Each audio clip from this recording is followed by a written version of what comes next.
سلام الله على الجميع يا أحلى متابعات. نتمنى تكونوا كامل بألف خير وصحة وعافية. اليوم في هذا الفيديو إن شاء الله جبت لكم واحدة الفكرة روعة.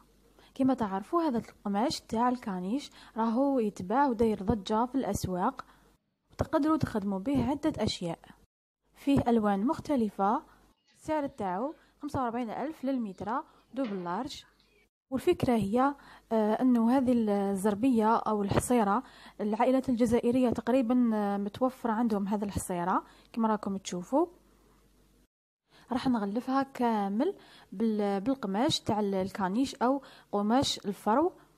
يعني تكون عندكم حصيرة شوية قديمة تحبوا تديروا لها تجديد، غلفوها بهذا القماش تخرج روعة كأنه طابي تاع مليون. يعني صدقوني روعة روعة.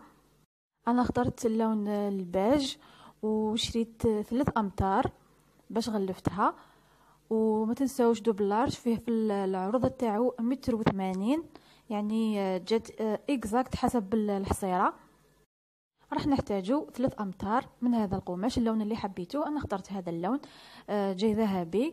ونحتاجو كذلك خيط يكون خشين او خيط تاع الصوف، وبراء تكون خشينه حسب الخيط، ولي زيبانجل باش نثبتوا القماش مع الحصيره.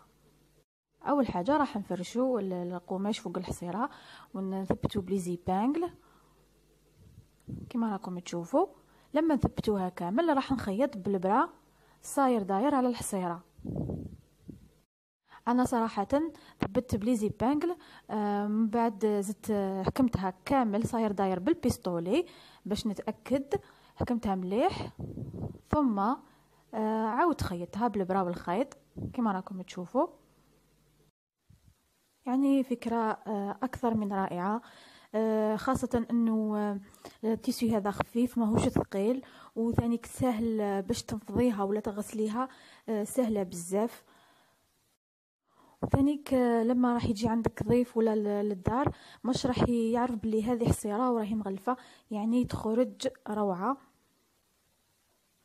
كما قلت لكم نثبتوا بالبيستولي ثم نزيدوا نثبتوا بالبرا والخيط باش نتاكدوا انه ما راحش تتنحى لما ننفضوها، ولا مع الوقت ما يتنحاش. كما راكم تشوفوا هذه هي النتيجه بعد ما غلفتها.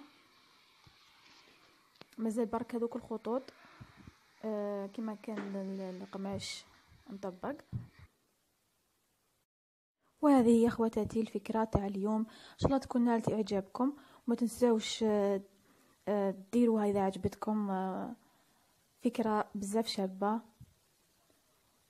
ونتلاقاو في فيديوهات اخرى ان شاء الله، والى اللقاء في رعاية الله وحفظه. السلام عليكم.